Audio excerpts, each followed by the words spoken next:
Again നരബലി. കേരളത്തിൽ വീണ്ടും ഒരു നരബലി കേസ്. ഹൈ പോസിബിലിറ്റിയാണ്. ഓക്കെ, അത് കൺഫേംഡ് ആയിട്ട് പറയണമെന്നുണ്ടെങ്കിൽ ഇനി പോലീസ് അന്വേഷിച്ച് കണ്ടുപിടിച്ച് പറയട്ടെ. പക്ഷേ ദെയർ ആർ പോസിബിലിറ്റീസ്. ഓക്കെ, അപ്പോൾ ഞാൻ ഈ ഇടയ്ക്കിടയ്ക്ക് ഇൻസ്റ്റാഗ്രാമിലും യൂട്യൂബിലൊക്കെ വന്നിട്ട് ഈ മനുഷ്യൻ ദൈവത്തിനെ പ്രീതിപ്പെടുത്താൻ വേണ്ടി മനുഷ്യനെ തന്നെ വേദനിപ്പിച്ച് ചെയ്യുന്ന കുറേ ആചാര അനുഷ്ഠാനങ്ങളെ കുറിച്ചിട്ടൊക്കെ എൻ്റെ കണ്ണിൻ്റെ മുന്നിൽ കാണുമ്പോൾ ഞാൻ പറയാറുണ്ട്. ഈവൻ കാർത്തിക് സൂര്യ മറ്റേ വായക്കൂടി ശൂലം കുത്തി കനലിൽ കൂടി ഓടിയപ്പോഴും ഞാൻ പറഞ്ഞിട്ടുണ്ടായിരുന്നു, അത് കാർത്തികിൻ്റെ വിശ്വാസമാണ്. പക്ഷേ as an influencer, as A content creator, നമ്മൾ കീപ്പ് ചെയ്യേണ്ട ഒരു സയൻറ്റിഫിക് ടെമ്പറുണ്ട്. അത് നമ്മൾ കീപ്പ് ചെയ്യണം. ഓക്കെ, വിശ്വാസങ്ങളും എല്ലാം ഓക്കെയാണ്. പക്ഷേ ഈ ദേഹം വേദനിപ്പിച്ചു, എന്താ പറയുക, അതല്ല. അങ്ങനൊരു ദൈവം പറഞ്ഞതായിട്ട് എൻ്റെ അറിവിലില്ല. നമ്മളെ തന്നെ വേദനിപ്പിച്ചുകൊണ്ടൊരു ദൈവത്തിനെ പ്രീതിപ്പെടുത്തുന്ന പരിപാടി. ഓക്കെ, അതൊക്കെ മറ്റേ പ്രാചീന കാലഘട്ടത്തിലെ വനങ്ങളിൽ മനുഷ്യൻ ജീവിച്ചിരുന്ന കാലഘട്ടം, അതായത് എത്രയോ മുന്നേ, നമുക്കൊന്ന് ഇമാജിൻ ചെയ്യാൻ പറ്റുന്നതിന് മുമ്പുള്ള കാലഘട്ടത്തിലെ മനുഷ്യൻ്റെ പരിപാടികളായിരിക്കാം. അങ്ങനെയാണെങ്കിൽ അന്നൊക്കെ മനുഷ്യനെ തന്നെ തിന്നിട്ടുണ്ട്. അങ്ങനെ ആ രീതിയിലേക്ക് കാര്യങ്ങൾ മാറും എന്നൊക്കെ ചിന്തിക്കേണ്ടിയിരിക്കുന്നു. ഇപ്പം ഈ റീസെൻ്റായിട്ട് നമ്മൾ കണ്ടിട്ടുണ്ട്, ഒരു കുട്ടീനെ മറ്റേ തൂക്കിൽ ഗരുഡൻ തൂക്കം തൂങ്ങിയ സമയത്ത് പത്തനംതിട്ട ആണ് ഒരു ക്ഷേത്രത്തിൽ തൂക്കം വഴിപാടിനിടെ കുട്ടി താഴെ വീണു. ഓക്കെ, ബാലാവകാശ കമ്മീഷൻ കേസെടുത്തു. ഇന്നലെ ഒരു കേസ് കണ്ടു, പാലക്കാട് ക്ഷേത്രത്തിൽ കനൽച്ചാട്ട വഴിപാടിനിടെ തീയിലേക്ക് തെറിച്ച് വീണ് വിദ്യാർത്ഥി. അച്ഛൻ മകനെയും കൊണ്ട് ഓടിയതാണ്, ചെക്കൻ കനലിൽ വീണ് പൊള്ളി. അപ്പം ഇങ്ങനത്തെയൊക്കെ സാധനങ്ങൾ സപ്പോർട്ട് ചെയ്യുന്നത് ഇനി ആരാണെങ്കിലും അത് വിമർശനങ്ങൾ എന്താണെങ്കിലും വരും, വിമർശിക്കണം. ഇതല്ല സൊസൈറ്റിക്ക് നമ്മൾ കാണിച്ചു കൊടുക്കണം. കാരണം ഇതിൻ്റെ ഒരു എക്സ്ട്രീം വേർഷനാണ് ഈ നരബലി സാധനങ്ങളൊക്കെ. ഓക്കെ, ഇതിൻ്റെയൊക്കെ ഒരു എക്സ്ട്രീം വേർഷൻ. അത് ഈ ഒരു കാലഘട്ടത്തിൽ മനുഷ്യർ ഇത്രയും സയൻറ്റിഫിക്കലി ഇമ്പ്രൂവ് ആയി, ഓരോ ദിവസവും നമ്മൾ എന്താ പറയുക, ഓരോ കണ്ടുപിടുത്തങ്ങൾ വരുന്നു, നമ്മുടെ ലൈഫ് സ്റ്റൈൽ ഈസിയാക്കാൻ നമ്മൾ മൊബൈൽ ഫോൺ യൂസ് ചെയ്യുന്നു. ഇങ്ങനത്തെ കാലഘട്ടത്തിൽ ഇപ്പോഴും ഇങ്ങനത്തെ ആചാരങ്ങൾ പ്രൊമോട്ട് ചെയ്യുക എന്ന് പറഞ്ഞാൽ it's a wrong thing to do. അപ്പോൾ എന്താണെങ്കിലും നരബലി കേസ് എന്താണെന്ന് നോക്കിക്കഴിഞ്ഞാൽ ഇത് കട്ടപ്പനയിലാണ് ഈ സംഭവം നടന്നിട്ടുള്ളത്. കട്ടപ്പനയിൽ ഒരു വർക്ക്ഷോപ്പിൽ മോഷണം നടക്കുകയാണ്. മാർച്ച് 2-ാം തീയതി 2024 മാർച്ച് 2-ാം തീയതി ഒരു മോഷണം നടക്കുന്നു.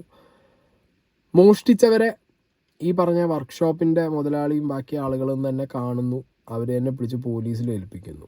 അവിടെ നിന്ന് തുടങ്ങിയ അന്വേഷണം എത്തി നിൽക്കുന്നത് 2 കൊലപാതകത്തിൻ്റെ ന്യൂസിലാണ്. ഒന്ന് 2016 3 ദിവസം മാത്രം പ്രായമുള്ള ഒരു ചെറിയ കുട്ടിയെ ഗന്ധർവന് സമർപ്പിക്കാനാണ് എന്ന് പറഞ്ഞ് അമ്മയിൽ നിന്നെടുത്ത് കൊണ്ടുപോയി കൊന്നു കുഴിച്ചിട്ടു. 2ാമത്തെ കൊലപാതകം നടന്നത് 2023 ഓക്കെ, ആ കൊലപാതകത്തിലെ സംശയങ്ങളാണ് ഈ കുട്ടിയുടെ കൊലപാതകത്തിലേക്കും പോലീസിനെ കൊണ്ടു ചെന്ന് നിർത്തിയത്. അപ്പോൾ ഇതിൽ ഇപ്പോൾ പ്രതിയായിട്ടുള്ളത് 4 പേരാണ്. അന്ന് വർക്ക്ഷോപ്പിൽ കയറിയ സമയത്ത് കക്കാൻ കയറി പിടിച്ചത് 2 പേരെയാണ്. അതൊന്ന് വിഷ്ണു, ഒന്ന് നിതീഷ്. ഈ 2 പേരാണ്, വിഷ്ണു നിതീഷ്. ഈ വിഷ്ണു നിതീഷും കക്കാൻ കയറി പോലീസ് പിടിച്ചു. പിന്നെ ഞാൻ പറഞ്ഞ പോലെ സംഭവങ്ങൾ, ഈ കൊലപാതകം എങ്ങനെ സംഭവിച്ചു, ഇതിനൊക്കെ പോലീസിന് ഡൗട്ട് വരാൻ കാരണം വിഷ്ണുവിൻ്റെയും നിതീഷിൻ്റെയും വീട്ടിലേക്ക് പോയ സമയത്താണ്. കട്ടപ്പന കക്കാട്ട് കടവ് എന്ന് പറഞ്ഞ സ്ഥലത്തുള്ള ഇവരുടെ വാടക വീട്ടിലേക്ക് പോയ സമയത്ത് പോലീസിന് ഭയങ്കര സംശയം തോന്നുകയാണ്. കാരണം അവിടെ ഒരു പൂജാ സെറ്റപ്പ്, ആഭിചാര സെറ്റപ്പ്, അങ്ങനെയൊക്കെ കണ്ട ടൈമിൽ പോലീസിന് സംശയം തോന്നി. പിന്നെ ഇവരുടെ വീട്ടിനകത്ത് ഈ വിഷ്ണു എന്ന് പറഞ്ഞ പയ്യൻ്റെ അമ്മയും അനിയത്തിയുണ്ട്. ഓക്കെ, സിസ്റ്ററും അമ്മയുണ്ട്. അവർ വീട്ടിൽ നിന്ന് പുറത്തിറങ്ങാറില്ല. ചുറ്റുപാടുള്ള ആരും അവരെ കണ്ടിട്ടില്ല. ചുറ്റുപാടുള്ളവർക്ക് ആകെ അറിയുന്നത് വിഷ്ണുവിൻ്റെ അച്ഛൻ. ഈ വിഷ്ണുവിൻ്റെ അച്ഛനാണ് 2023 മരിച്ചത്. അപ്പം അങ്ങനെയൊക്കെ മൊത്തത്തിൽ പോലീസിന് ഭയങ്കര ഡൗട്ട്, ഇതെന്താണ് ഇങ്ങനൊരു സെറ്റപ്പ്. ഓക്കെ, അങ്ങനെയാണ് അന്വേഷണം കൃത്യമായി തുടങ്ങുന്നത്. അപ്പോൾ ഒരു മോഷണ കേസിൽ നിന്ന് തുടങ്ങി ഇതെങ്ങനെ ആഭിചാരത്തിൽ വന്ന് അല്ലെങ്കിൽ ഈ പറഞ്ഞ നരബലിയിൽ വന്ന് നിൽക്കുന്നു എന്ന് ചോദിച്ചു കഴിഞ്ഞാൽ നിതീഷാണ് ഇതിൽ വിഷ്ണുവിൻ്റെ അച്ഛനെ കൊന്നിട്ടുള്ളത്. ഓക്കെ, വിഷ്ണുവിൻ്റെ അച്ഛനെ കൊന്ന കേസ്, വിഷ്ണുവിൻ്റെ അച്ഛൻ്റെ പേര് വിജയനെ കൊന്ന കേസ് പോലീസുകാരിപ്പോൾ ഈ പറഞ്ഞ നിതീഷ് സമ്മതിച്ചു, കുറ്റസമ്മതം നടത്തി എന്ന് പറഞ്ഞ് ഇന്ന് തെളിവെടുപ്പും കാര്യത്തിനൊക്കെ ആയിട്ട് കൊണ്ടുപോയിട്ടുണ്ട്. ആൻഡ് വിഷ്ണുവിൻ്റെ അച്ഛനെ കൊല്ലാൻ ഒപ്പം കൂട്ടുനിന്നത് ഈ വിഷ്ണുവിൻ്റെ അമ്മ, വിജയൻ്റെ വൈഫായിട്ടുള്ള സുമ, പിന്നെ സിസ്റ്റർ, ഇത്രയും ആളുകൾ കൂട്ടു നിന്നിട്ടുണ്ട് വിജയനെ കൊല്ലാൻ. അപ്പോൾ ഈ എൻറ്റയർ കാര്യം ഞാൻ ഒന്ന് ക്ലിയറാക്കി പറഞ്ഞുതരാം. നരബലി എവിടെ വരുന്നു, എങ്ങനെയാണ് സ്റ്റാർട്ടിങ്. 2016 വിഷ്ണുവിൻ്റെ സിസ്റ്റർ ഗർഭിണിയാക്കുന്നത് നമ്മുടെ നിതീഷാണ്.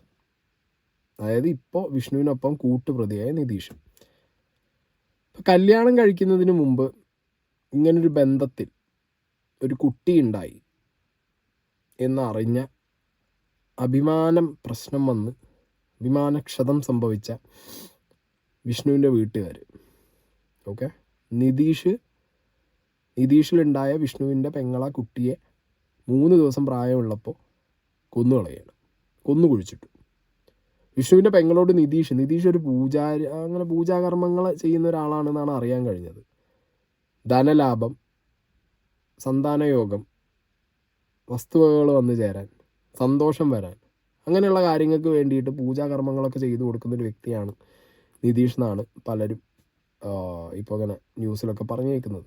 ആൻഡ് ഈ നിതീഷ് ഈ പറഞ്ഞ വിഷ്ണുവിൻ്റെയും വിജയൻ്റെയും ഒക്കെ വീട്ടിലേക്ക് വന്നു കൂടുമ്പോൾ തന്നെ റിലേറ്റീവ്സൊക്കെ പറഞ്ഞു കൊടുത്തിട്ടുണ്ട്, ഇവനിങ്ങനെ ഒരു ഉടായ്പ് പരിപാടിയുള്ള ആളാണ് കയ്യിൽ, ഇങ്ങനത്തെ ഉടായ്പ് പറഞ്ഞ് ഗന്ധർവന് സമർപ്പിക്കാനാണ്, ധനലാഭം സംഭവിക്കുന്നതൊക്കെ പറഞ്ഞ് പൂജകൾ ചെയ്യിക്കും, വെറുതെ അതിൽ പെടാൻ നിൽക്കണ്ട എന്നൊക്കെ പറഞ്ഞു.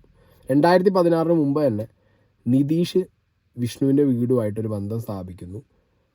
വിഷ്ണുവിൻ്റെ പെങ്ങളെ അങ്ങോട്ട് പ്രേമിക്കുക എന്താണെങ്കിലും സെറ്റപ്പാക്കി അതിലൊരു കുട്ടി ഉണ്ടാവുന്നു. 2016 ആ കുട്ടിയെ അഭിമാന പ്രശ്നം പറഞ്ഞ് വിഷ്ണുവിൻ്റെ വീട്ടുകാർ ഒപ്പം കൂട്ടുനിന്ന് വിഷ്ണുവിൻ്റെ പെങ്ങളെ കയ്യിൽ നിന്ന് ഗന്ധർവന് കുട്ടിയെ കൊടുക്കാനാണ്, പ്രീതിപ്പെടുത്താനാണ് എന്ന് പറഞ്ഞ് കൊണ്ടുപോയി 3 ദിവസം പ്രായമുള്ള കുട്ടീനെ നിതീഷ് കൊല്ലുന്നു. അതിനുശേഷം കട്ടപ്പനയിലുള്ള സാഗർ ജംഗ്ഷനിലുള്ള ഇവരുടെ ഒരു വീട് അങ്ങനെയാണ് അറിയാൻ കഴിഞ്ഞത് 1 കോടി രൂപയ്ക്ക് വിൽക്കുകയാണ്. വിജയൻ എന്ന് പറഞ്ഞ വ്യക്തി വിൽക്കുകയാണ്. ആദ്യം കുട്ടിയെ കൊന്നതിൽ വിജയന് പങ്കുണ്ട്, വിഷ്ണുവിന് പങ്കുണ്ട്, നിതീഷിന് പങ്കുണ്ട്, പിന്നെ അവരുടെ അമ്മ, വിഷ്ണുവിൻ്റെ അമ്മ, വിഷ്ണുവിൻ്റെ സിസ്റ്റർ, പിന്നെ ഈ പറഞ്ഞ വിജയൻ്റെ വൈഫാണ് സുമ, എല്ലാവർക്കും പങ്കുണ്ട്. കുട്ടീനെ കൊന്നു 2016 കുഴിച്ചിട്ടു.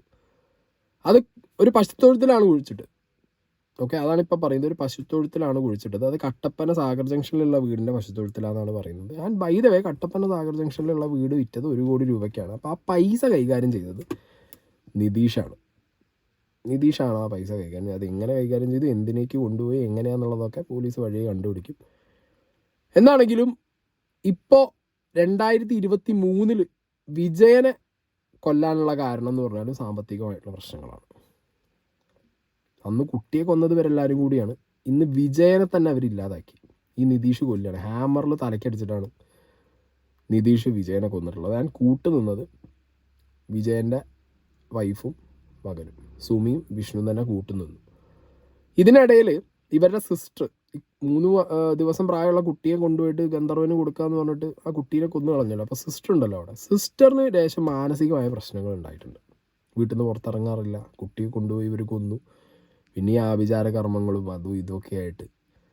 സിസ്റ്ററിൻ്റെ മൊഴിയാണ് പോലീസിന് ഭയങ്കരമായിട്ട് ഹെൽപ്ഫുൾ ആയിട്ടുള്ളത്. സിസ്റ്റർ പറഞ്ഞൊരു മൊഴി എന്താണെന്ന് വെച്ച് കഴിഞ്ഞാൽ, ഒരാളെ പറത്തി കളഞ്ഞു, ഒരാളെ കുഴിച്ചിട്ടു. അതായത് കുട്ടിയെ പറത്തി കളഞ്ഞു, അച്ഛനെ കുഴിച്ചിട്ടു.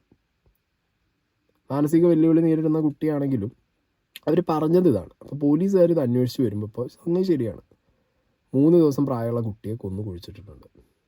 ഇനിയിപ്പോൾ അതിൻ്റെ ബോഡിയും കാര്യങ്ങളൊക്കെ റിക്കവർ ചെയ്യണം. പിന്നെ വിജയനെ കൊന്നു കുഴിച്ചിട്ടിട്ടുണ്ട്. അവരിപ്പോൾ വാടകയ്ക്ക് നിൽക്കുന്ന വീട്ടിൽ അവർ വന്നതിന് ശേഷം ഒരു റൂമിനകത്ത് ഒരു കുഴിയെടുത്ത് അവിടെ ഇപ്പോൾ പുതിയതായിട്ട് മൂടി സ്ക്വയർ ഷേപ്പിൽ കോൺക്രീറ്റ് ചെയ്ത് വെച്ചിട്ടുണ്ട്. അപ്പോൾ വാടക വീടിൻ്റെ ഓണറിൻ്റെ പറയേണ്ടത് അവർ കൊടുക്കുന്ന സമയത്ത് ഇങ്ങനെ ഒരു കുഴിയോ കാര്യങ്ങളോ ഇല്ല, അപ്പോൾ ഇത് പുതിയതായിട്ട് ഉണ്ടാക്കിയതാണ്, അതായത് വിജയനെ കൊന്നിട്ട് കുഴിച്ചിട്ടതാണ്.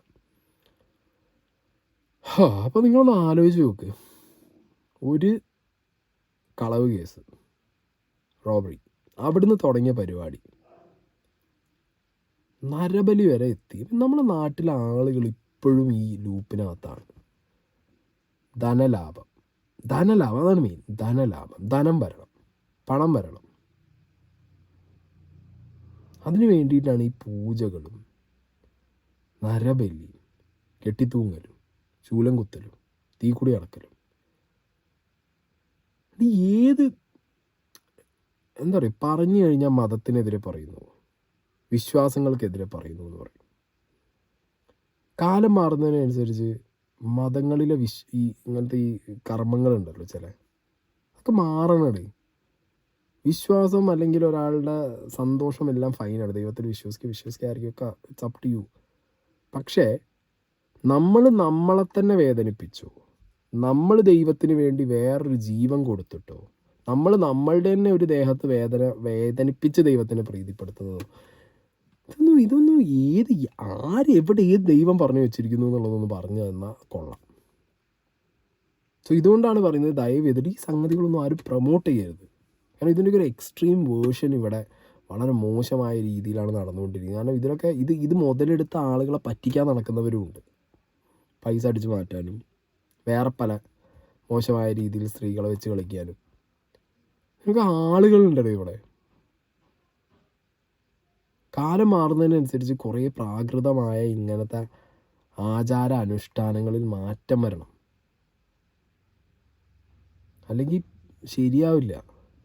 കനൽ കൂടി ഓടി അതിൽ മൂതി കുത്തി വീഴുക, എന്നിട്ട് പൊള്ളുക, ഗരുഡൻ തൂങ്ങുമ്പോൾ കുട്ടീനെ കൊണ്ട് മുകളിൽ പോവുക, കുട്ടീനെ താഴേക്ക് ഇടുക.